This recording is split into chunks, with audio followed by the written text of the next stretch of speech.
As Black colleges and media, we have to stop asking coaches who are not in playoff contention whether or not they're preparing for the playoffs. Welcome to the show, folks. I'm Kendrick. That's Chris, who hates the MEAC referees. Ken Rashad has been reduced to playing spoiler mode for his university. Jared Hoffman is Team Nobody this week. Welcome to another episode of our show. Going to talk football tonight and a little bit of basketball. As far as football goes, we're going to get into some championship clinching scenarios for the MEAC and the SWAC. D2 conference title games are set, and they both are good ones. One has a Cinderella story we're going to talk about a little bit later. But first, I'm going to ask everybody around the room, like, how y'all doing tonight, man? Starting with Chris. Last week was tough, man. It was tough for the nation in our show. So got to check in with my guy, how you doing? Okay, so did Xfinity get me again? No, you're good. Okay, all right. I thought Xfinity got me again. Okay, so Delaware State University, my alma mater, down 30-28 in the fourth quarter. Morgan State is punting. We got a chance to go down and win the game. It's been a hard year for Delaware State. We were 1-7 coming into the game. It's going to be time to win the first home game they've had in almost 2 years. And our punt return specialist fumbles the ball. No problem. One of our special teamers, our heads-up special teamers, goes down and recovers the ball. The MEAC refs ruled it was Morgan State football. And I watched that game. In college football, when you're down with the ball, you're supposed to be down. Am I correct? That's the end of the play. Am I right, gentlemen? But apparently, a kid from Morgan State reached in from under the pile, and that ensued after the kid had already recovered the ball and snatched it out of there. And the referees ruled that it was Morgan State ball. They even went back and reviewed it and said it was Morgan State football. So I have a beef with the referee, and I'm gonna quote. I'm not gonna quote Mickey Joseph word for word, but it's some bull stuff calls, man. And two more reasons I'm not like Mickey Joseph. One, I'm not associated with the Mid-Eastern Athletic Conference, so they cannot find me. And number two, I ain't got $5,000 anyway. So I mean, you're gonna find me. You just gonna get an IOU. That's basically what it boils down to. But other than that, I had a pretty good weekend. I hope you guys had a great weekend as well. Jared Hoffman, how about you, man? How you doing tonight, man? Hey, man. Just trying to live. Just trying to live as carefree as possible. We still got 2 more months before Orange Julius gets inaugurated. So I'm going to enjoy that as much as I can. Hopefully the state of New York does their job and puts them behind some bars, but hey, I'm good. I'm good. Jared sounds like Captain America in Endgame when he's in that therapy session, talking to the group about, like we got to move on. I mean, it's all he can do. Thanos could have killed all of us, but he didn't. Give a shot, man. How's it going? I'm good. I'm encouraged. Tigers won, thanks to poor special teams play by Alabama State's kicker. Keep your head in the clouds, son. Brighter days are ahead of you. It's impossible to kick field goals in a hole. Believe me, I've been told. You are not by yourself. Them damn footballs just go every which way when you try to kick a field goal in that damn stadium. It just wasn't. Believe me, it was the spirit of Eddie Robinson. All he had to say was, "Hell, baby." He kicked the ball. He said, "What was that?" Wide left. Tigers win. Anyway, I'm good, man. I'm good. That's nice to hear. The whole finally worked out for y'all this year. That's good to know. Yeah. So we're gonna play our game that we play every week called Who Balled Out, hosted by myself and my panel of friends, Chris, Ken, and Jared. And first on Who Balled, we should theme music for this next week, man. I gotta do that.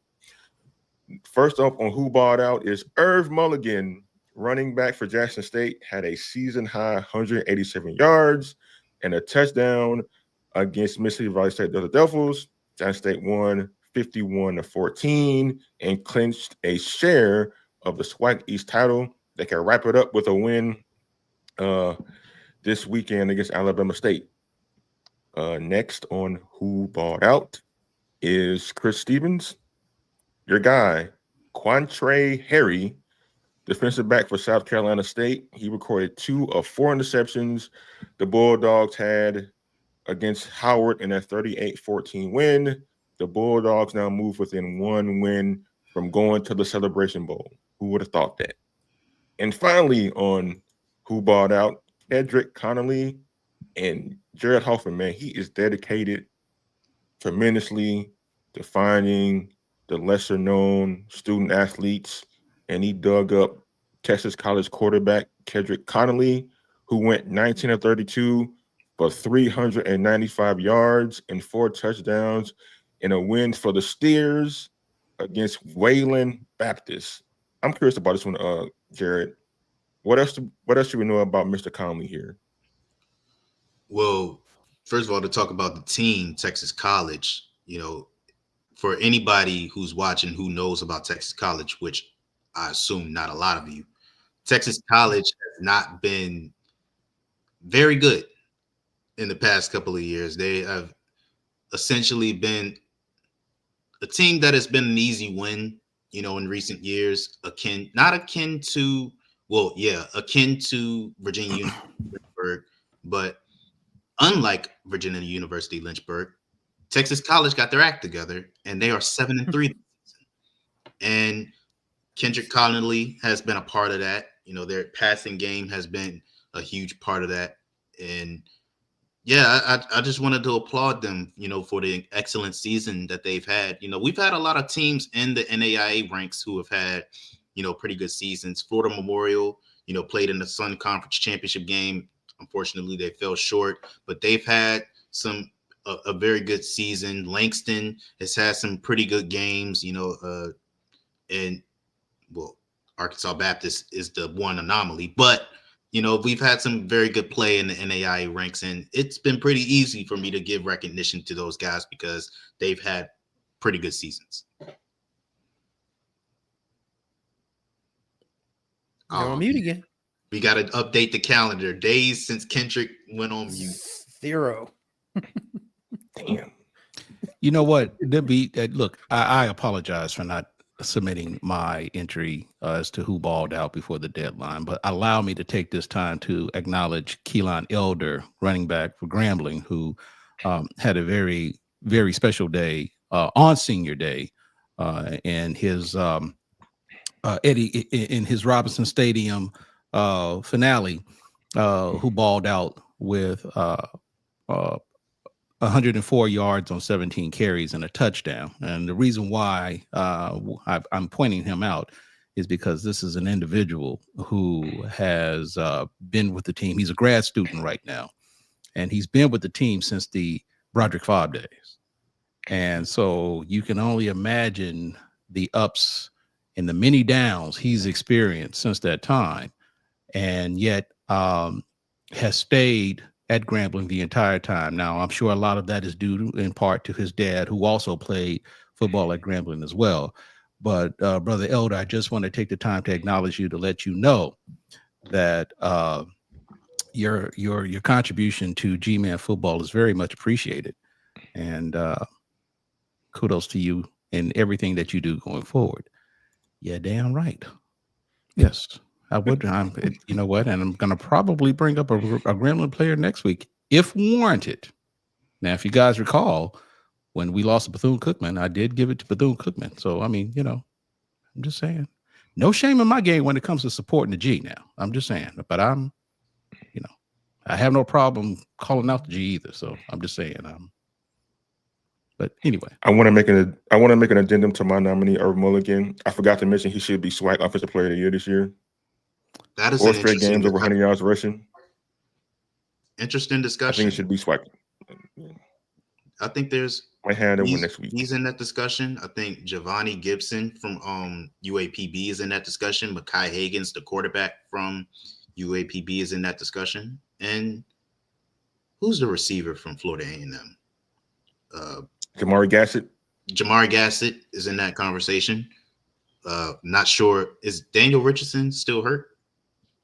I don't know. Well, he got a concussion in their last game, so we don't know if he's going to play this week. But yeah, I was about to say his season might be over, so I don't think he'll probably be in that discussion. But I think Irv Mulligan is definitely a guy that could warrant some mention in that. You know, Javonte Gibson is the only receiver in Division I HBCU football with 1,000 yards.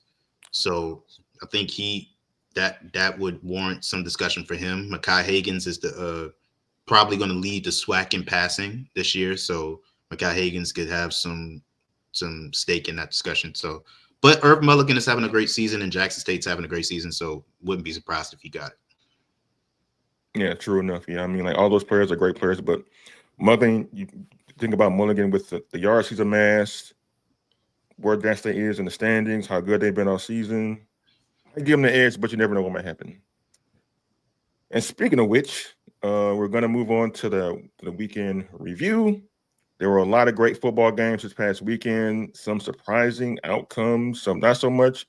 And one of them surprising outcomes was Jonathan C. Smith going on the black and blue turf at Livingstone and getting it done to him by the Blue Bears. They lost 15-10 in a must-win game for them to keep their season going in terms of trying to qualify for the CIAA championship game. It did not happen. They finished the regular season 8-2, hoping maybe to get a possible playoff berth.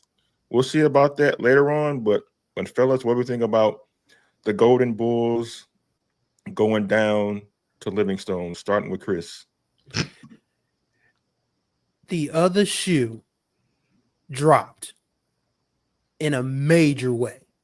Like I've said it every week in the last 3 or 4 weeks. We've been waiting for the other shoe to drop on Johnson C. Smith, and it just wasn't happening. In the last 2 weeks, both of them things hit them in the head. Like, okay, so yeah, Fayetteville State, not the same Fayetteville State of old, but still a very competitive, proud football team. This is a Livingstone team that has not had a winning record since the Obama administration. There was no reason to believe that Johnson C. Smith would not finish the job, but they didn't finish the job. They picked the last 2 weeks of the season to play their worst football. And as a result, a season that looked so promising. I mean, this was to be their first chance at the CIAA championship in over 50 years. 1972. Now they got to wait until 2025 for another shot at it. And there's no guarantee that this same Smith team is going to be back with that roster. Everybody else has gotten better. I mean, Winston-Salem State is 7-3. I mean, you got to take into account that Livingstone, under Sean Gilbert, has shown vast improvement. And then, of course, you got the two teams up top that are just going to continue to beat the crap out of each other, but still find a way to get to the CIAA championship game. And that's, of course, Virginia State and Virginia Union. So this was, I don't want to call this Johnson C. Smith's best shot, but it's going to be one of their best shots. And I don't know how many kids are going to return and be ready to start climbing up that hill again. But man, they fell back down that mountain in a major way. Majorly disappointed what happened with Johnson C. Smith this year. I mean, Jared, we saw how they lost these last 2 games, but why over these last 2 weeks you think they were not able to bring it like they did the first 8 games of the season? When you find out, let me know. Because I really don't know. First of all, I want to address WSSU Ram Nation, talk about we fell for the fool's gold. First of all, they weren't fool's gold. They were not. You don't beat Virginia Union, Virginia State, Winston-Salem State, all in the same season and be fool's gold. Let's just call it what it is. They just fell under the pressure. That's it. They collapsed under pressure. That's all that happened. Fayetteville State was supposed to be an anomaly. That was supposed to be, all right, we didn't have our antennas up when we were supposed to. But now we have to go on the road against Livingstone, a team that we have historically done pretty good against, and finish the job. It wasn't as bad as Fayetteville State, but it wasn't enough. No, they just didn't have it. And that's a part of, growing as a contender, is being able to step up to the pressure. They sensed their first big sign of pressure, needing one win to get to the CIAA championship game. I don't know. I'm not in that locker room, so I don't want to say they got overconfident.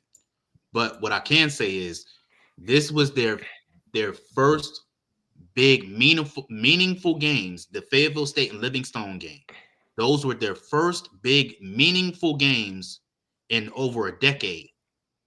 And they just didn't step up to the challenge. So,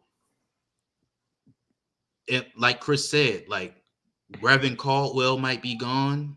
Darius Ocean may be gone. Quavaris Crouch, I'm not sure if he'll return. If you look at the defense, Bernari Black is for sure gone because he was selected to the HBCU Legacy Bowl. So the one thing that they are fortunate about is that their strength of schedule is good enough that they can warrant a at-large bid in the D2 playoffs, but I wouldn't count on it because whoever wins the CIAA, they're going. They're going. So that's not up for the debate. And then you got teams like Valdosta State, you got West Florida, you got West Alabama, you got who else in the super region too? There's Wingate, so it's unfortunate because had they won this game against Livingstone, and say for the sake of argument they lose in the CIAA championship game, they still would have been in the D2 playoffs and probably would have hosted a game. But now you put yourself in a situation where at best you could be in that large bid, but you're going on the road against one of the top teams in the super region too. So I just think that this was their first true meaningful games in over a decade, and they just didn't step up to the challenge. There are a lot of people who are, well, see, not a lot, but there are a couple of people making comments right now saying that Johnson C. Smith was overconfident. And again, I don't know if they were overconfident, but I think there is something to be said for the fact that for those players, I'm not going to necessarily put this on Maurice Flowers, but for those players, it could have been a situation to where it wasn't so much that they were overconfident. I think you can make the argument that they just felt the pressure of what was literally happening. Now, granted, you're always optimistic about what could potentially happen during the course of the season at the start of the season. But you know what? We won our first game. And then we won game 2. We won game 3. And now we win game. You know what? Damn, we good. We good. And we win game 5. And we win game 6. And you're like, well, wait a minute. We hadn't won the season since when? What? I was barely born. What? Wait a minute. Oh shit. Wait, what? They actually talking about us on HBCU Sports live show now? What?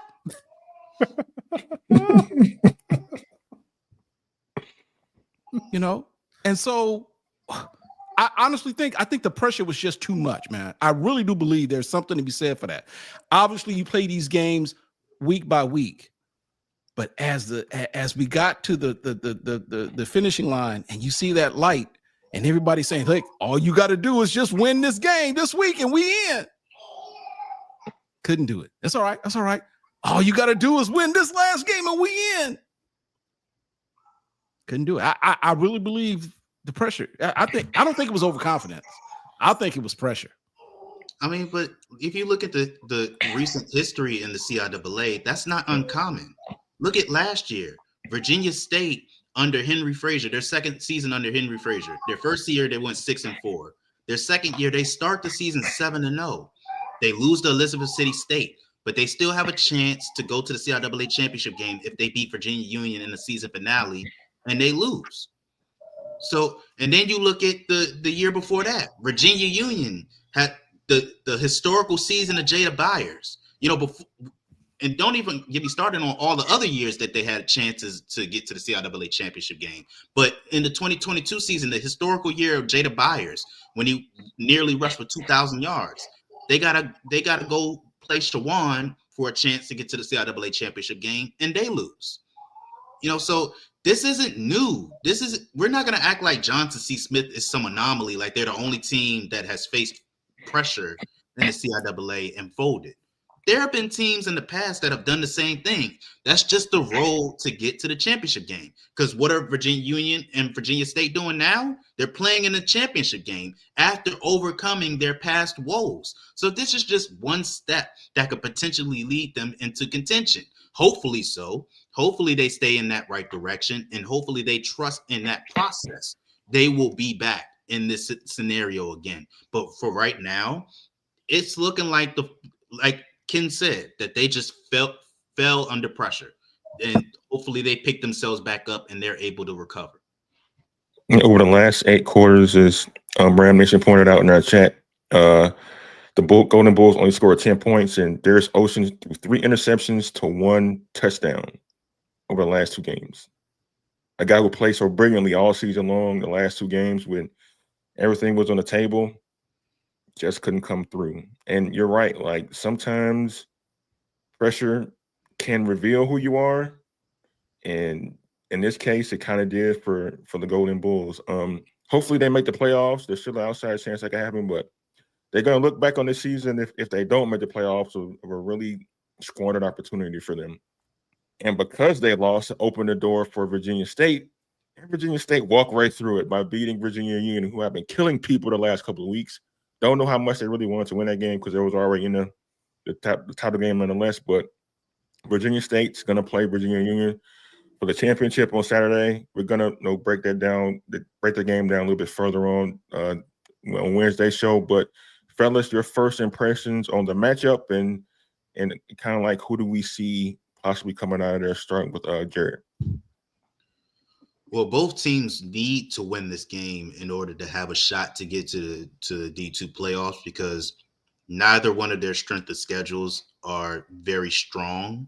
Virginia State obviously has to win over Virginia Union, but if you look elsewhere, they lost to Johnson C. Smith, who ended the season 8-2. They lost to Winston-Salem State, who ended the season 7-3. And then you look at Virginia Union, they lost the only game against a team with a winning record in Johnson C. Smith.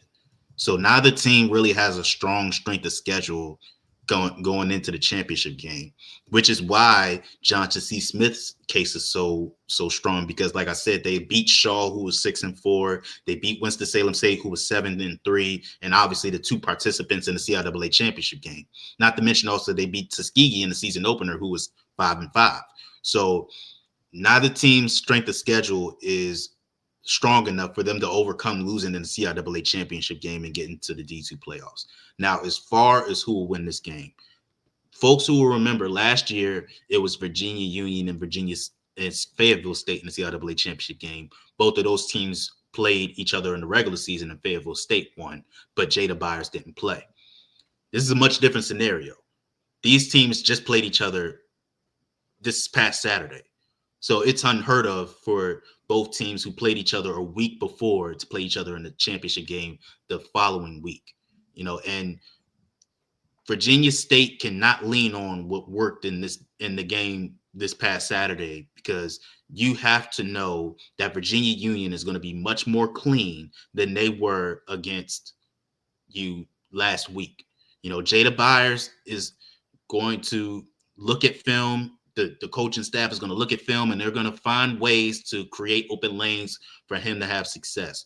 The passing game is much stronger than it's been in years past. This is a much more balanced offense than we have seen from Virginia Union in years past. The problem is that Virginia State also has a balanced offense. In the who balled out section, I could have easily picked Romello Williams, who had a great game against Virginia Union last week, and Malik Hunter, the receiver, who also had a big game against Virginia Union. You combine those guys with Jamil Williams, I think that this could be a recipe for either a high-scoring game or a methodical, slow-scoring game, because both defenses are very strong as well. So if I had to pick, I'd probably go with Virginia Union right now, because I just think that I can't imagine that Virginia Union for 2 weeks in a row has stinker performances. Let's just call it what it is. This past Saturday was a stinker from Virginia Union. and it's an anomaly from what we're used to seeing from them. But I expect them to be much more cleaner, and I expect this to be a much more competitive game.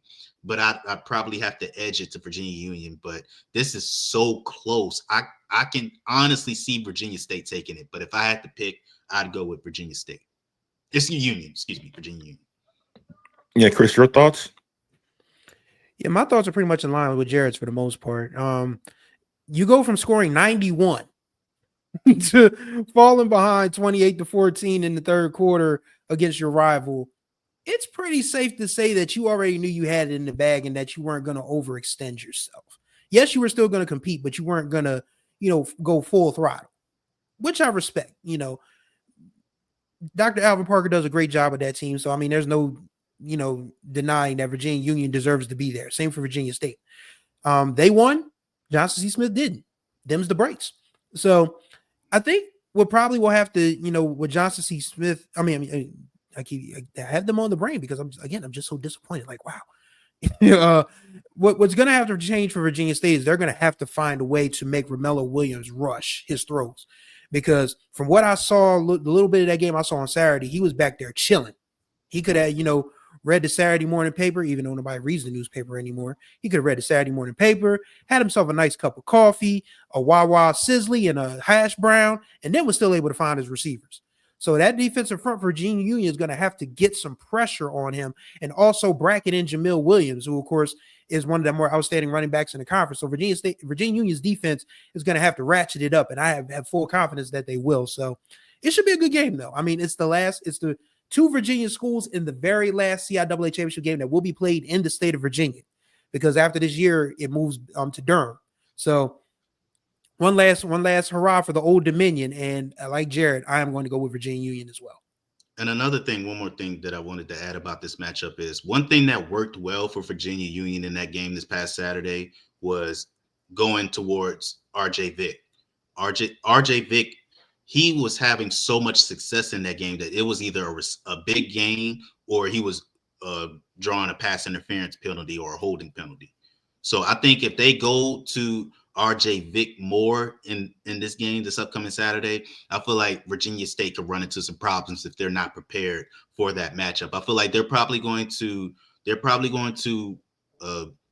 isolate him, probably have two guys on him, running into some double coverages and try to make him a little uncomfortable, make him a non-factor.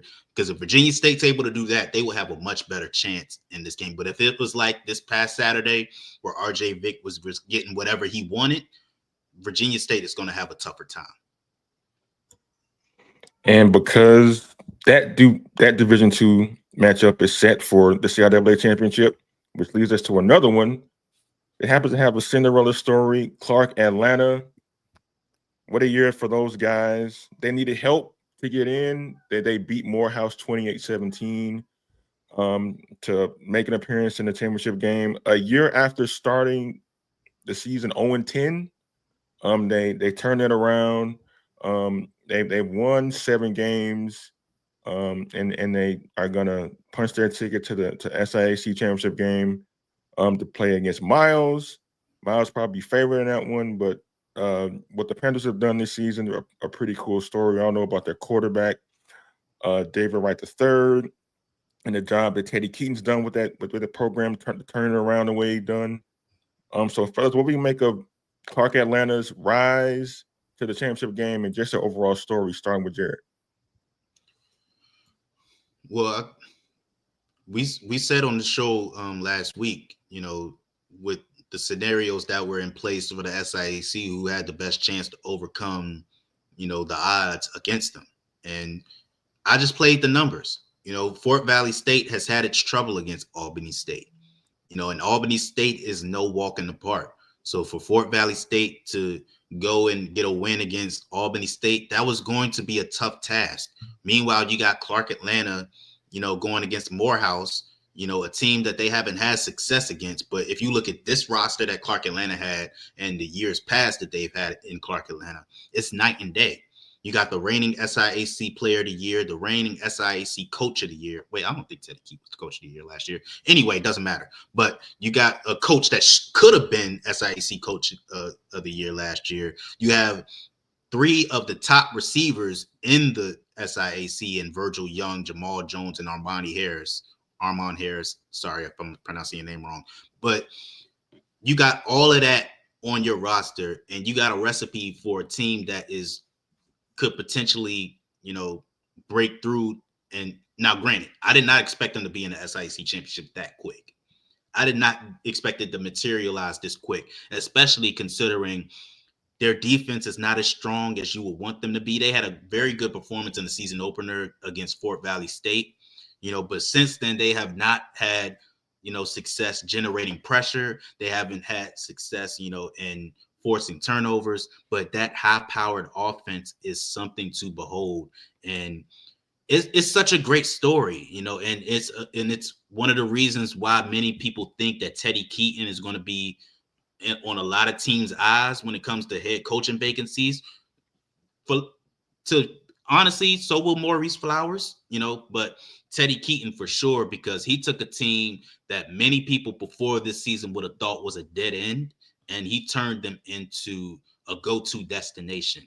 And that is a heck of an accomplishment, no matter what happens in the SIAC championship game. Isn't it amazing that when you look at Johnson C. Smith and when you look at Clark Atlanta, how they both were on the same type of trajectory, but then all of a sudden one was actually able to pull it through. So in this particular case, even though, there was a stumble here or there, but the lights didn't get too big for Clark Atlanta. And Clark Atlanta, I'm telling you now, enjoy Teddy while he's there. Yeah, the days are numbered. Don't know what's going to be the result of your program after he leaves, but you might want to enjoy him while you can. Because I'm telling you, brother about to get paid. Okay? So, but I mean, this is a unique story because, given what we saw from this team last year, we didn't expect this. So, coach, credit to Teddy Keaton, credit to those players, but they were able to keep it in stride. They were able to take the bumps. They didn't dwell on it, but they made the most of the opportunities that were presented.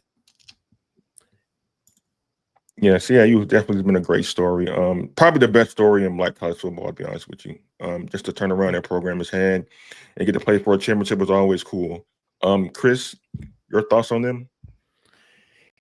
Yeah, I don't know what what jobs are going to come open in Black college football at the Division I level, but you can bet your bottom dollar that Teddy Keaton's going to be at the top of it, whichever ones, whether it's Alabama A&M, whether it's North Carolina A&T, whether it's Delaware State. No, I'm kidding. But seriously, you can't go to a team that has not had a winning record in 16 years.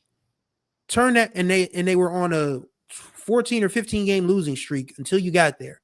And then you beat one of the teams who's favored to get to the SIAC championship game in your very first game.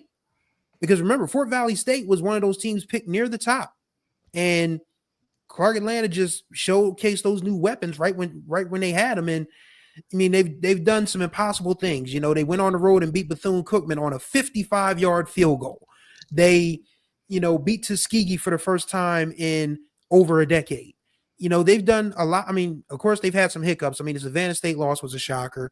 And then, of course, they absolutely got their doors blown off by the team they're going to see this Saturday, Miles College. So, but other than that, this has just been a star-crossed season for Clark Atlanta, and they've done everything that they were supposed to do, from a improvement standpoint. Like, you just want to get to winning a game. No, Jared, Mickey Joseph's not going anywhere. Let's stop that right now. Mickey Joseph is not going anywhere. What you talking about, Willis? Cut that out. But no, I do. But Teddy Keaton, he's done a phenomenal, and he's done it at two places that people haven't. Well, Allen just restarted football, so it's not like they had a chance to be good, but they were 7-3 in his 1 year there. Clark Atlanta had not been really good in generations. and now they're playing for the SIAC championship. So, I mean, this is a gentleman who gets the most out of his players. He puts the right coaching staff around him. He goes and recruits, and the proof is in the pudding. I mean, you had Allen near the top last year, and now you got Clark Atlanta with a shot at the Division II playoffs. Can anybody name a time that Clark Atlanta was even close to the Division II playoffs? I don't think they can. So, yeah, Ken's right. Teddy Keaton is going to be at the top of a lot of head coaching lists this offseason. So, yeah, they better enjoy it while they can. And I'm really looking forward to seeing them play Miles the second time around, because they look terrible the first time they play Miles. I think they'll look a lot better this time around with so much more on the line. Yeah, and to be fair, I want to give Miles some credit as well, and specifically Sam Shade, because they have been a pretty good story as well. You know, throughout the 2010s, they were one of the most dominant teams in the SIAC and the Division II football in general. You know, and then, you know, they bring on Sam Shade in his first season, they go 1-9. And then in the very next season, they go 6-4. And now you have them in a position where they're the top team in the SIAC, and they're probably going to be favored to win. And spoiler alert, I have Miles winning that game. We'll talk more about that later. But I think that that's a story that shouldn't go, you know, unnoticed, you know. And I think that Sam Shade is somebody that, and I said this during our watch party when we were watching the North Carolina Central South Carolina State game, that we talked about Alabama A&M. Sam Shade should be, they should have their eyes on him for that job. You know, I think he is somebody that teams in the Division I level should have their eyes on, you know, because the job that he did rebuilding this team, you know, from the depths of being 1-9 to now you're in the championship game and you could potentially win it 2 years later. That's a very good story as well.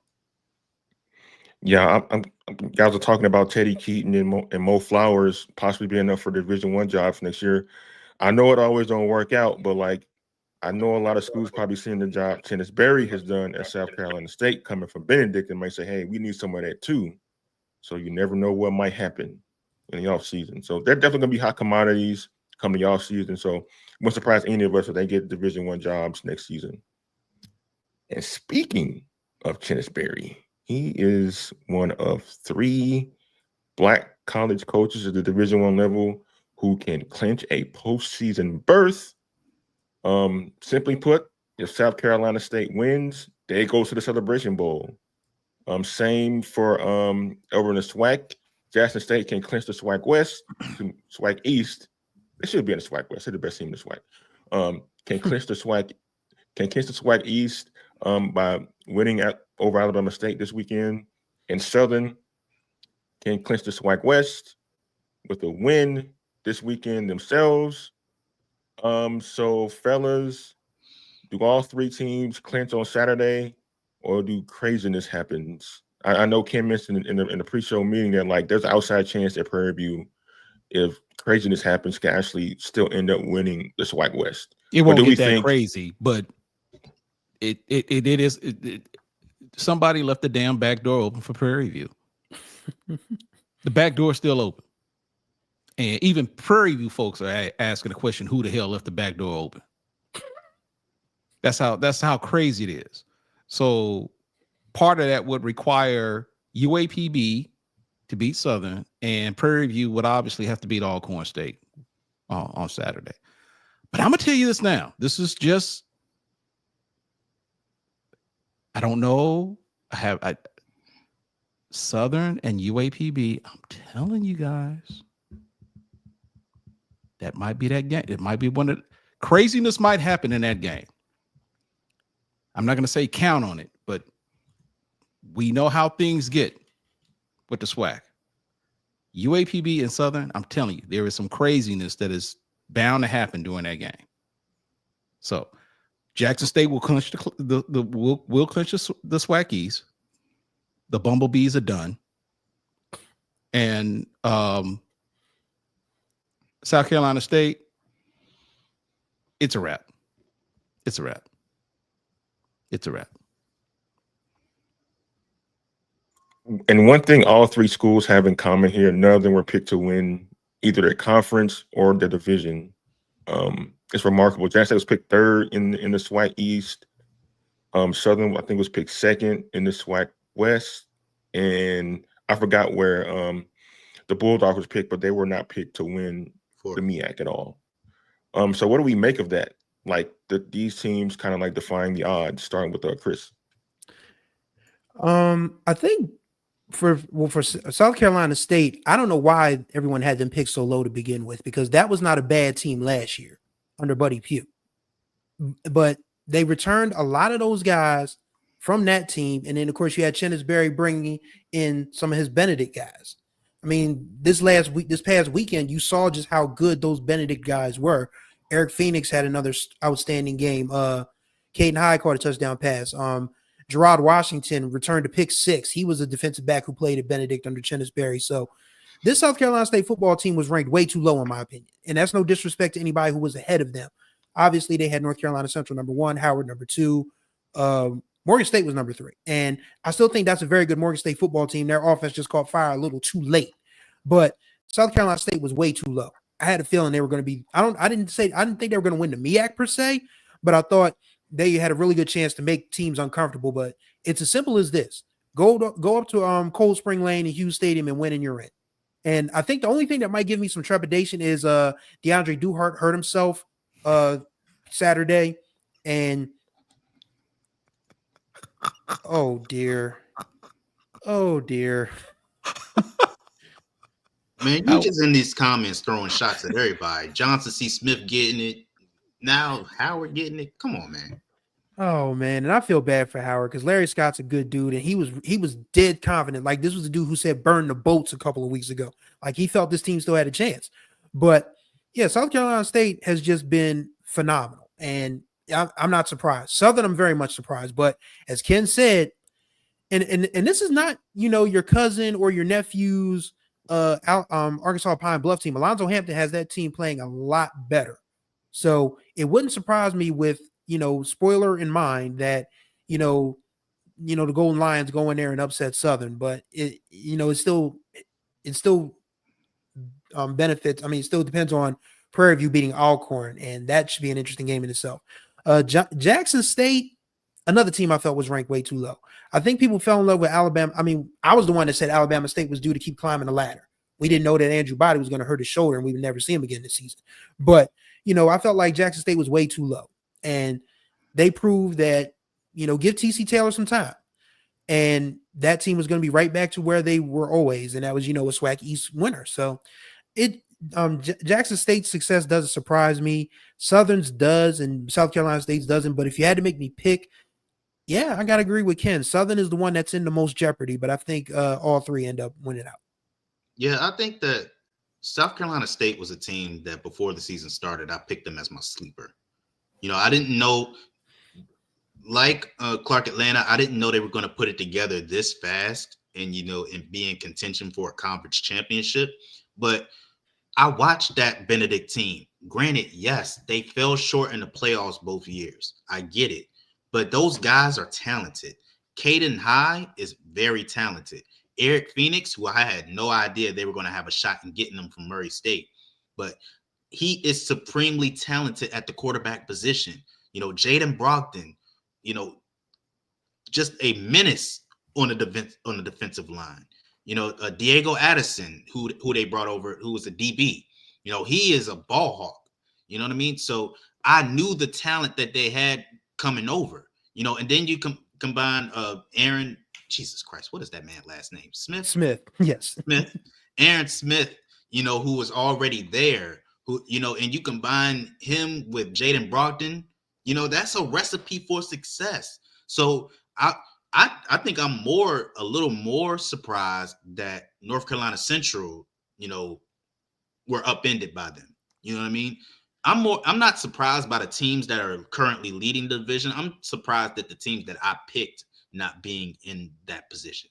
Like Florida A&M, losing its first non-Jackson State SWAC game, that was surprising to me. You couldn't have told me that before the season started that was going to happen. You couldn't have told me that, North Carolina Central was going to lose to South Carolina State. Like before the season started, you couldn't have told me that. You know what I mean? Even though I thought that South Carolina State was going to give them trouble, and this is with me being the guy that roots for the Division II guys, like I didn't think that it was going to happen that soon, but yeah, like you said, I didn't think it was going to be that. I didn't think it was going to be a walk in the park for North Carolina Central, but I'm actually surprised that it happened for South Carolina State that soon. The SWAC West, anything that happened in the SWAC West outside of Texas Southern or UAPB winning it, it wouldn't have surprised me. It wouldn't have surprised me if Grambling won it. It wouldn't have surprised me if Alcorn won it. It wouldn't have surprised me if Prairie View won it. The only people that I would have been surprised about was Texas Southern and UAPB. Other than that, Southern being here doesn't surprise me at all. And Jackson State, not really. Because I think I looked at their secondary last year and I recognized how good that secondary was. I recognized that Irv Mulligan was one of the top running backs, one of the most unsung talents at the running back position in the SWAC. I didn't think that the 2 quarterback system was going to be as fluid as it ended up being for Jackson State, and it's disappointing that Alabama State was not able to be as competitive as they probably could have been, but not much surprises up from the teams that are in the position to clinch the conference this weekend. There's this lingering animosity still from Jared Hoffman toward the Texas Southern Border Regions because he has nothing positive to say about them at all this season. What positive things could I say about the Texas Southern Border Regions? Think of one thing positive to say about the Texas Southern Border Regions, other than the fact that they exist. They exist. That's the positive thing about it. They exist. And the thing, Kendrick was considering apologizing to the border regions. No, y'all was talking about they were going to win this season. I wouldn't have. And they won 2 games. So what are we talking about here? 2 Come games. on, man, give them credit. 2 games. That is such an amazing achievement. That is just mind blowing. One of them was against Virginia University of Lynchburg, so it shouldn't even count. Come on now. It's on the schedule, Chris. Come on now. It shouldn't have been on the schedule. Hello. And so Texas Southern's got, I think, Bethune-Cookman and they've got somebody. Is it UAPB? I think they've got UAPB left. Mm-hmm. Yeah, Bethune-Cookman and UAPB. They could win both of those games, and I still wouldn't apologize to them. I think they're going to lose both of those games. Ooh. It don't matter. None of those teams are in the SWAC championship race, so it don't matter. That's true. They're building something over there in Houston, man. What we don't know, but they're building something. Skyscrapers. They could easily build. There have been plenty of buildings that have been built that crumbled.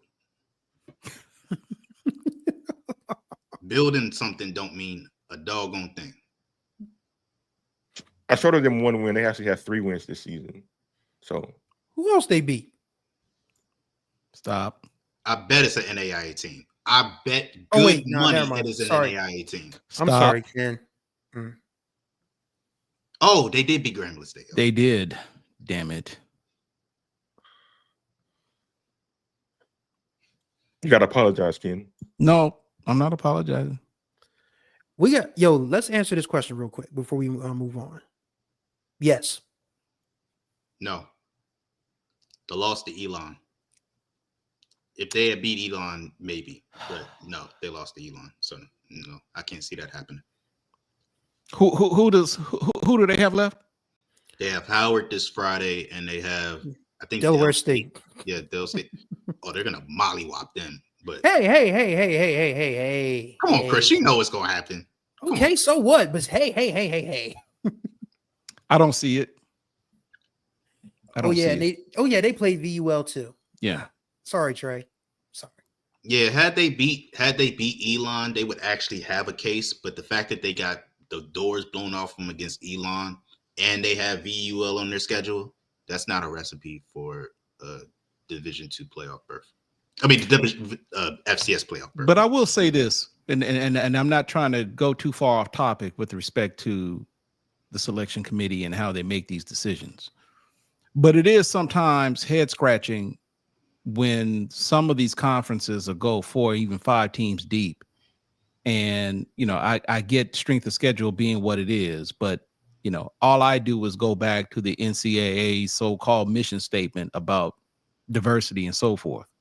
Now, I'm not saying you just give a damn team an opportunity to play, but I mean, we know North Carolina Central enough to know that, granted, yeah, they got mollywopped by Elon and they played VUL, but we know they have the capability of being competitive against some of these teams that are likely going to be in the playoffs. So I'm just simply saying, with respect to the so-called mission statement, it wouldn't be a bad idea to allow North Carolina Central win, but it's not likely going to happen. The Coastal is probably going to have a quarter of the spots in the FCS playoffs. And the crazy thing is one of their best teams is not going to be able to make it because the University of Delaware is transitioning into a FBS and Conference USA. Yeah, so they're not eligible for the playoffs. So, and I don't know if Richmond isn't eligible since they're moving to the Patriot League, but it really depends. But, this is still a very good football team. Any other year, any other circumstances, probably, it probably would be a yeah. I said yes because I felt like, 9-3 is good enough. But when you take into account the 9-3, it's like, yeah, okay, maybe not. So, but they still got to win the games. They got to, they got to win the games, remaining on the schedule. That's the point. Well, I mean, let's just go ahead and pencil in November 23rd. Unfortunately, it is what it is. If you look at Howard, they're just trending down at this point. That's why I was confident. That's why I was confident that South Carolina State could beat them, because South Carolina State's going up and Howard's going down right now. So I think North Carolina Central will easily be favored to win that game. It won't be an easy win for them, but they're easily the favorite going into it. And then the Dover boys, I think, they'll give them a good contest, but we saw what happened last year. See that happening again. So, maybe I'm wrong. Maybe they will be in contention for at-large berth, but I can't see after that Elon game that they get in. What about Tennessee State? They won their 7th game over the weekend, the most since 2016, I think. Now they have a shot to make the playoffs. Maybe if they went out. If they went out, yes. I mean, yes. They should beat Gardner-Webb, so they'll get to 8-3 again and then play Southeast Missouri State. But that becomes a must-win for them. If they lose that, I don't think 8-4 is good enough. Even though the Big South OVC has been a lot better than maybe even those of us on this panel have anticipated. But if they can finish this 9-3, I said it. I said after they beat Eastern Illinois, I said if they can go 3-1 down the stretch, they're in. They lost their one to UT Martin. They have a win against Western Illinois, which wasn't a surprise. Gardner-Webb isn't very good either. They should be Gardner-Webb. But Southeast Missouri leads the Big South OVC right now. So that's where it is. If they can somehow get into a situation where they can beat, they should be Gardner-Webb, and if they can beat Southeast Missouri, then yeah, they're absolutely a playoff team. Man, I just wish in a perfect world we could see South Carolina State versus Tennessee State, and the winner goes to the Celebration Bowl. Oh, I wish I could see that. But Tennessee State would be fun. That would be fun. Wish we could see that. But as far as Tennessee State being in that large berth, I think it can happen. I think the only non-conference loss they have, I think, is North Dakota State. They lost like 59-3 or something like that. But I think if they win their last two, especially if they beat Southeast Missouri, I think that'll be they'd have a great resume to potentially get in as in that large berth. All right, so here's we got a little inside information about North Carolina Central schedule. Ryan Bunn says Central asked Tennessee State, Hampton, and Pine Bluff for a home and home. They said no, so we couldn't find anyone else, so it was VUL. Okay, so I guess you got to fill the schedule somehow. But I think in the future, you just got to do a little more digging. Like I said, give Florida Memorial a rub, because Bobby Rome, we'll talk about him in a second, obviously. He's doing a phenomenal job down there. And that's a program that's worth its salt. This isn't a program that has had anything written about them having nefarious things in the program. You can go to HBCU Sports and go through the archives and see the story that I wrote about the foolishness at VUL. So, yeah, I mean, is what it is. But yeah, that I guess it's hard to schedule nowadays because everybody's, trying to figure out where they fit in with all this conference movement and realignment and all of that. It's tough. I mean, they could have looked within state for non-conference game. You got in the CIAA, you got Johnson C. Smith there, you got Fayetteville State there, you got Shaw there. And North Carolina Central is no stranger to the CIAA. So I was gonna say Shaw's right across town, ain't it? Yeah, so those are all could have been good games that they could have put on their schedule, to take the spot. First of all, we don't even know if that's true. I don't know if that's true. How do we know that that's credible? I don't know. But we'll take your word for it. We ain't gonna call you a liar. But if that is true, like you could have looked within the state and seen some very credible teams that you could have filled that slot with. You see North Carolina A&T filled it with Winston-Salem State. You could have dipped into that well, but hey, it is what it is. It is what it is, man. But that's life. And speaking of coaches in schools, we're going to talk about now who we think should be recognized as the best Black college football coaches in the country for this season. Got T.C. Taylor, you got Bobby Rome, Chennis Berry, Teddy Keaton, and Mo Flowers. All guys we think are top of their game. They got teams competing for conference championships or division championships. So, fellas, who do we think out of these gentlemen here is the best of the bunch, starting with Ken Rashad?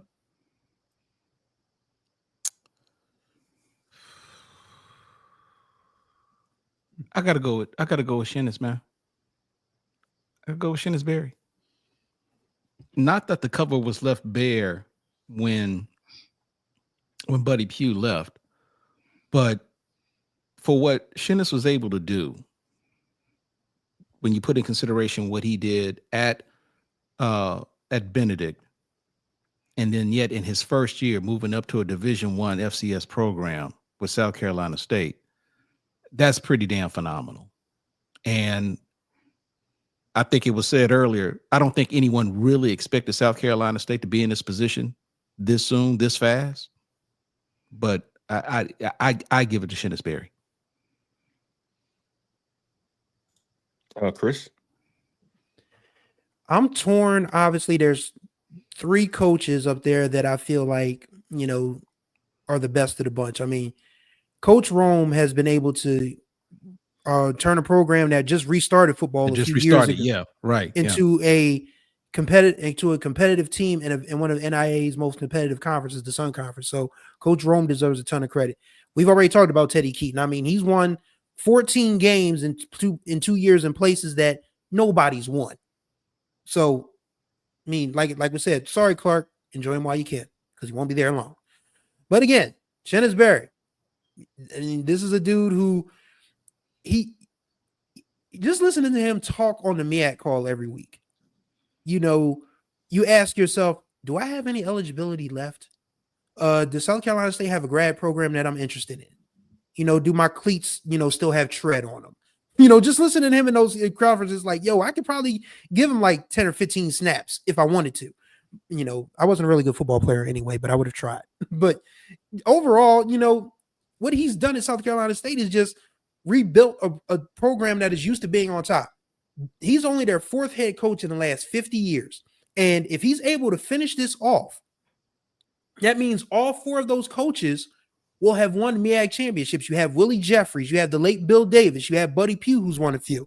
And then, of course, Chennis was going to win it this year if South Carolina State finished the job. So your last 4 coaches have won conference championships. There aren't FBS programs that can say that about their coaches. South Carolina State can. So, Buddy Pugh deserves a ton of credit for, laying the groundwork for Chennis to get there, and, him letting him put his stamp on the program, but still keeping it wholly South Carolina State. So I got to Xfinity, you were Agreed, man. close. Chenisberry right now is probably the top dude. Happy and Oh, Xfinity got him again. Xfinity got you, man. Xfinity got me in the middle of Yeah. count your days, Xfinity, count your days. But yes, Chenisberry right now, what he's been able to do at South Carolina State, and he seems very content there too. So he's not going anywhere. So this is probably just the start of another South Carolina State dynasty, whether people want to like it or not. So yeah, I got to go with Chenis as well. Who you got, Jared? Yeah, it's hard for me to argue against Chinnis. I can't. I literally have no argument against Chinnis. But I'm going to advocate for Teddy Keaton because, as we mentioned, this was a Clark Atlanta team who hadn't won in a game in 2 years. You know, and you bring in all of your reinforcements over to a Clark Atlanta team that hadn't seen success in decades, you know, and you turn them into an immediate contender from the first game. You know, obviously they had their ups and downs, but from the first game, you show us that there is a light at the end of the tunnel and this team can be competitive. You know, you have one of the most high-powered offenses in the country at the Division II level. You have arguably the best quarterback at the Division II level, who, sidebar, needs to be a candidate for the Harlan Hill Trophy. You know, but I think that Teddy Keaton, you know, he's a guy that if we're doing the HBCU Sports Awards and we're giving out the award for the best coach, he's a guy that I'm putting in consideration. And a guy that's not on here that I think needs some consideration. We talked about this team at the top of the show. Jarrell Jackson with Texas College. He needs to be a candidate for the best coach. You know, you're talking about a Texas College team that if they won 3 games, that was a success. That's the kind of culture that he took over. And they're 7-3, have a potential in their season finale to go 8-3. If you know anything about Texas College, that is unheard of for this team. You know, so that I think we need to give some credit to Jarrell Jackson. I love that we gave Bobby Rome some credit as well. You know, a guy who's took over a team who is just restarting their football program and had them in contention for a Sun Conference championship.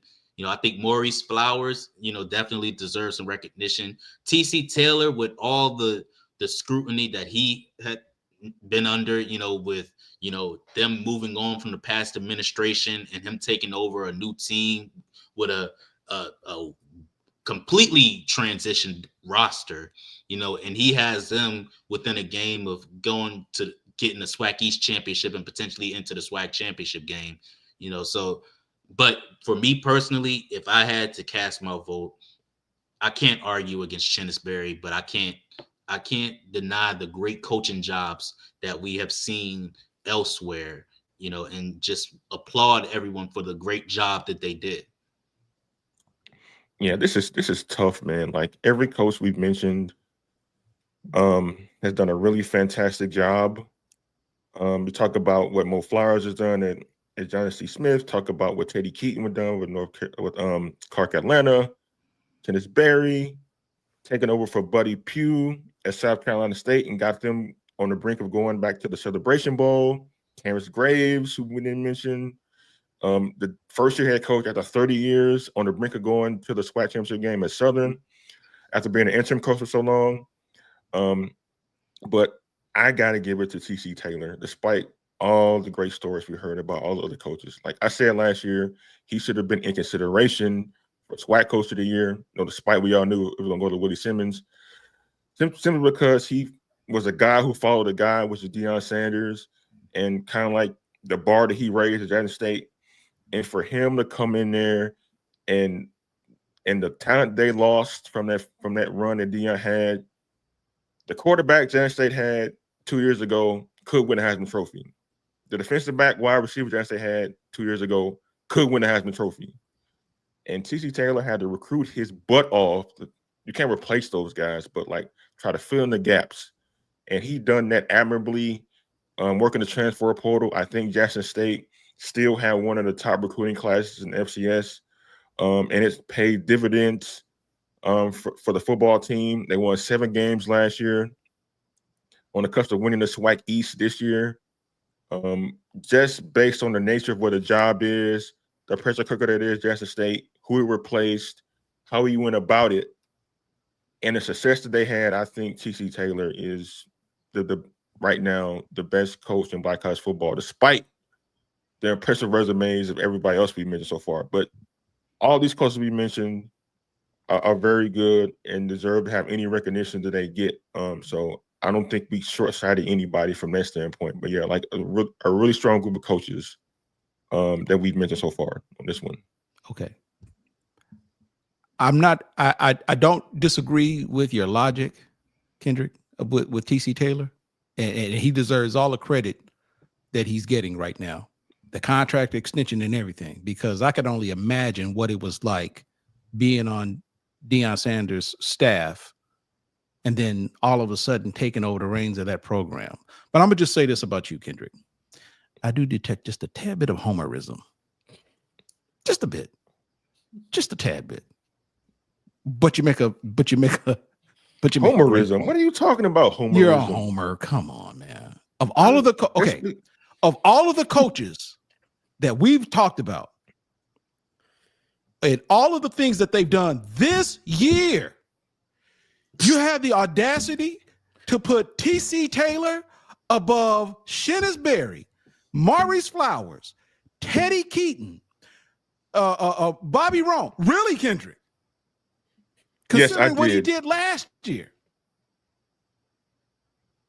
Yes, he did a yeoman's job. But you mean to tell me you're going to put TC Taylor over all of those guys, man? Yes, I am. They were picked to finish third in the SWAC East. I'm a homer. You pick a Grambling player every weekend for who balled out. So what are you talking about? I'm a homer. No, I didn't. You talk about the whole being this great place where people can't make field goals and all this stuff. The ghost of Eddie Robinson helping y'all win. They help y'all win this season, but apparently help y'all win on Saturday. That was shock value. Oh, so you're being a shock jock now. You're JD Vance now all of a sudden. Okay.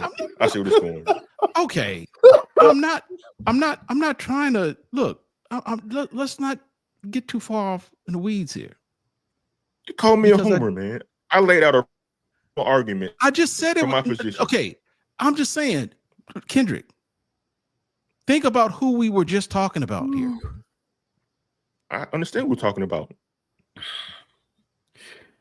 Oh, okay. Goodness. Oh, God. Okay. But I will say this, though. I will say this. Terrence Graves, people were talking about Terrence Graves. And I will simply say this. Let's see. He's got, what, 2 more games?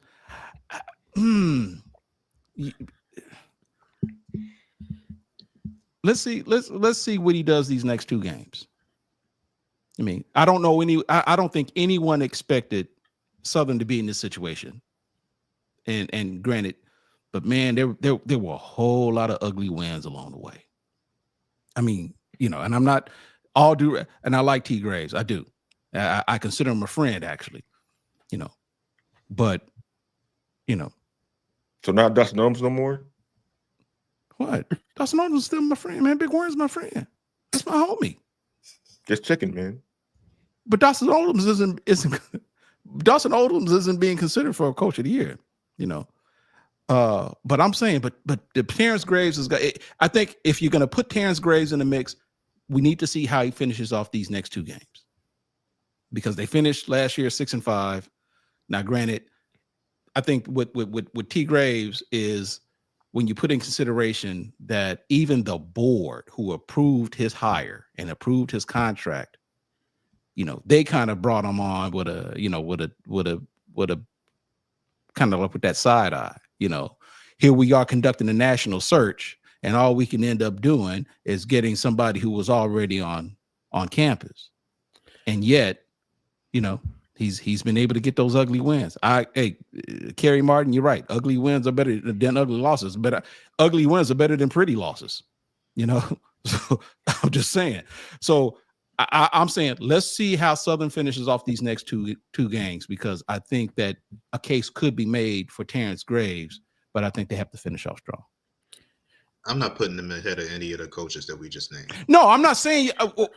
What I'm saying is, I don't. Of all of the players that Kendrick had put up, of all of the coaches, Kendrick didn't have him in the graphic. And so I'm saying, I'm saying, but people were mentioning Terrence Graves as somebody who at the very least should be given consideration.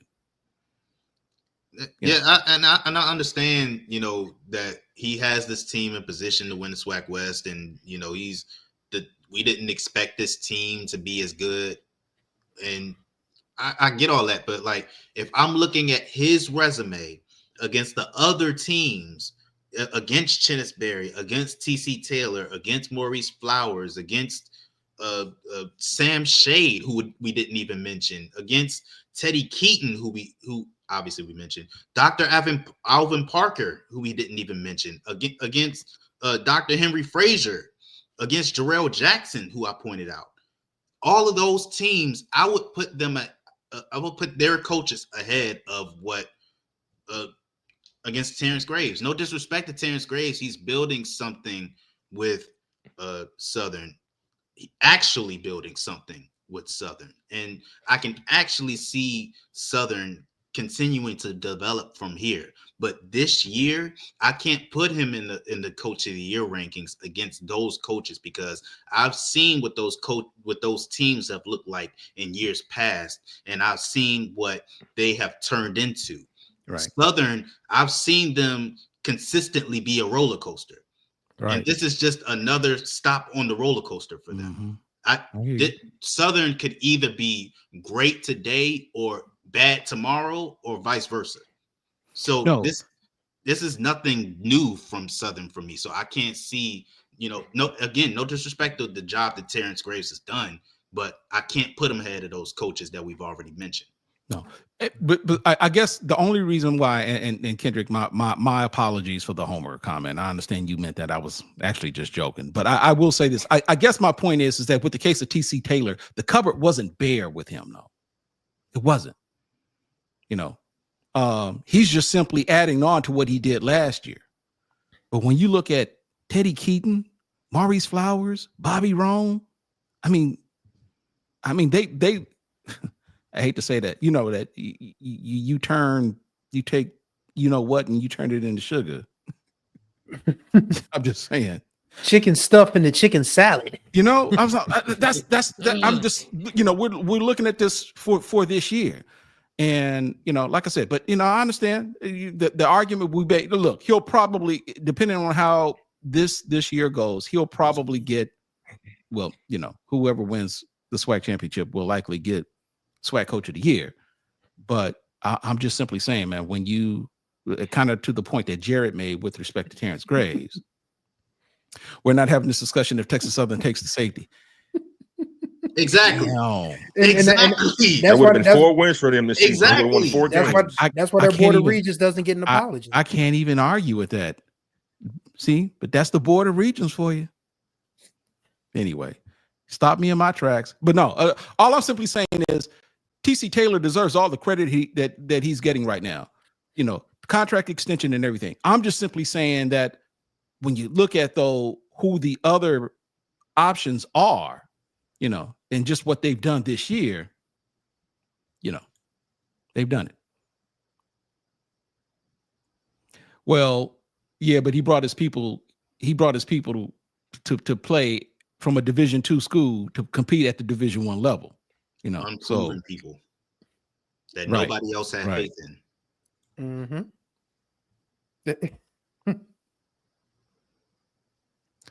Oh, okay. Come on. Yo, all right. Next topic. Are we done?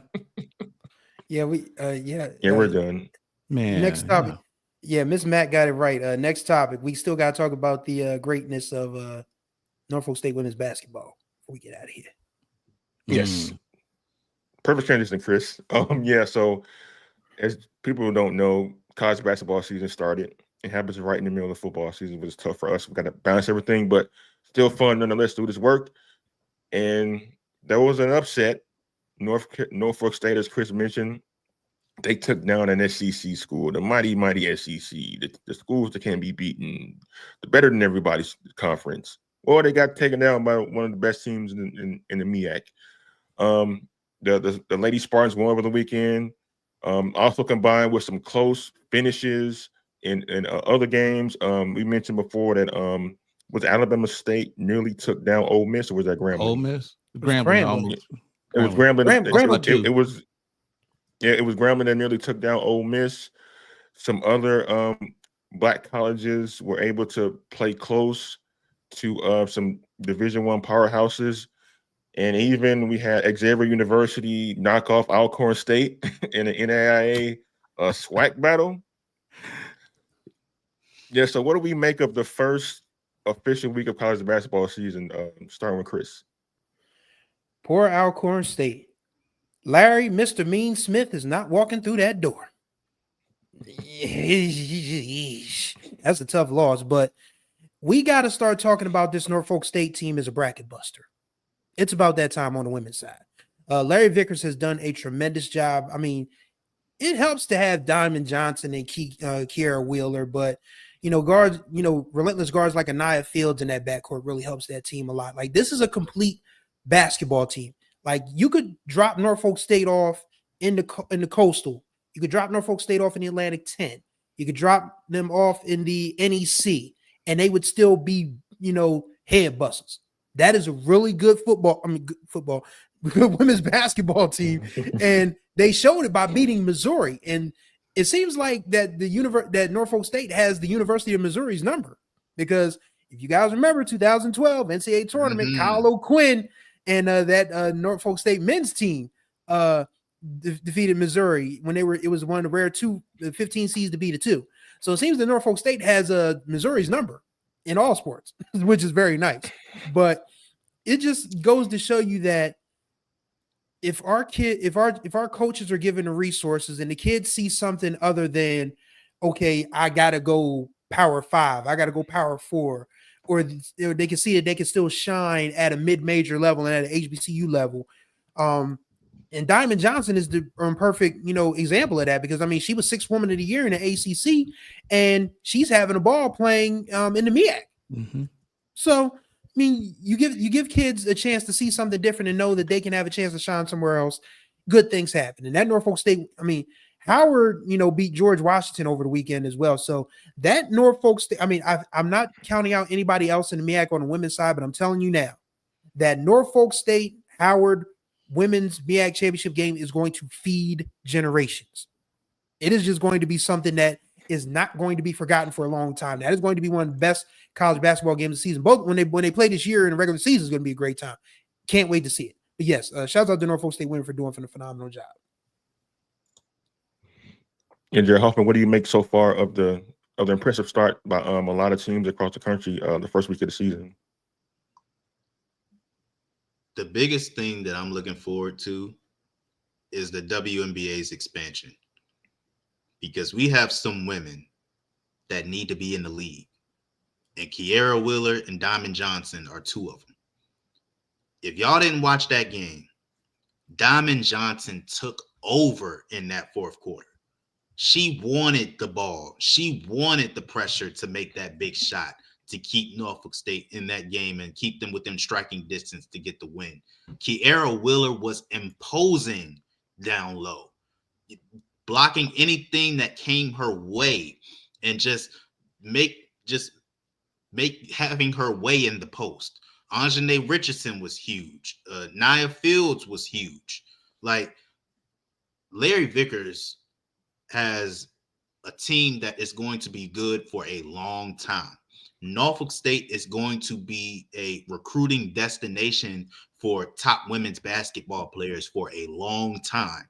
And somebody mentioned it in the comments. It's unfortunate that Tamika Reed is now gone, but we have a lot of teams that are going to be good for a very long time. And I'm excited for this women's basketball season. I'm excited to see who gets some headway in the wide open SWAC, because the SWAC, I don't see a true favorite in the SWAC right now. Obviously Norfolk State is the overwhelming favorite to win in the MEAC, but we saw last year that they can be beat. Howard knocked them off. So we'll see if and they were very close against Howard in the MEAC championship game, a little too close for comfort in that MEAC championship game, but I'm really excited for this season. I'm excited to see what materializes from the Division II ranks as well. You know, Lincoln, Missouri's men, they beat some team by game winning 3 at the buzzer. You know, Bowie State beat Hampton. It was only a scrimmage, but Bowie State beat Hampton. We beat them. You know, but you know, we obviously saw Xavier, Louisiana beating Alcorn State. I'm really excited to see Langston. Their men's and women's basketball teams both could easily make runs in the NAIA tournament. You know, obviously we know what Chris Wright has done with that men's basketball team. We know about his past with Talladega, but the job that the women are doing, you know, as dominant as they have been to start the season, man, I'm so looking forward to seeing what their peak is, you know, what their ceiling is, and just watching them grow throughout the season. I love being in this area that I'm able to watch Norfolk State live. I will be able to see Howard live. I will be able to see some great basketball in person, you know, and I'm just jittery to get the conference championship season. Let's just skip to the postseason. Let's just get to it, because all the great basketball that we are about to see, I'm just so excited for it. Yeah, I'm ready for it too. Ready for football season in. Damn it, for my own personal reasons. Because I tell folks all the time, Grambling is a basketball school now, and it ain't just men's basketball either. But to answer the question, someone wanted to know, how's the coach for Charlotte's women doing? I guess he's talking about Tamika Reed. Actually, so far, I believe she started off the season 1-1. I think, yeah, got a win against Presbyterian, lost to Wake Forest, and then they play Ohio State on tomorrow, number 12 ranked Ohio State, by the way. So Tamika Reed so far has got their program at 1-1, and so you know, I'm pulling for it and hope. You know, that's a tall order with that program, but I'm optimistic that she can get it done. I just wonder how patient will Charlotte be in that building process, but that remains to be seen. But look, I'm looking forward to this because based upon what we're seeing right now with some of these HBCU teams, men and women, I don't think we're going to see more before we get into conference play. There are going to be some upsets. There are going to be more upsets to the extent, hopefully, because as we all know, and I'm thinking down the line with, you know, March Madness and the selection process and so forth, these games are going to be critical to win, not just to play them, but to win. It's been said all the time, you know. Now, granted, when you start playing these Power Fives, but when you can get some of these games against these mid majors that are in stronger conferences, and you can actually win those games go a long way to the extent that if for whatever reason you actually win your conference tournament and you get that at large bid, whether it be for the SWAC or the MEAC as it relates to selection process, you know, the difference between a 16, 15, or even a 14 seed can go a long ways with some of these games. So that's the reason why this particular time is so pivotal, because if we can get some of those teams to win and do it with a certain level of consistency, it can make a huge difference in with respect to seeding once we get to tournament time. Yeah, let's not forget the Langston men's basketball team, preseason number 1 in NAIA basketball. They're 3-0 right now. They came this close from winning the national championship last season. So hopefully they can finish the deal this season and up to a good start so far. Like Ken said, like a lot of good basketball going on early in the season last year. A lot of success from men and women's team, and that carried over in the postseason play. We saw the run Grambling went on in the tournament, so hopefully that repeats itself this year. Now, Kim Rashad said the thing you always say at the end of the show to have people donate money to us. First of all, my man wants to go ahead. Look, see, we about to leave. Kim Rashad, we refuse to share the space of despair with you. The Rattlers respectfully decline your invitation. I don't know what invitation you're talking about, but since you did come on, we can take this time we can talk about how your old Rattlers just stunk up the place in Prairie View. And they tried to fight the band after the Y'all game. got so damn been mad in losing the football game. Y'all tried to pick a fight with the tuba player, with the big fat tuba player. Can you explain that, EA? Tuba. Explain that. You couldn't beat the buffet busters right there on offensive and defensive line. You couldn't beat the fat guys on offensive line, but now you want to go mess with the fat guy playing the tuba. One band, one sound.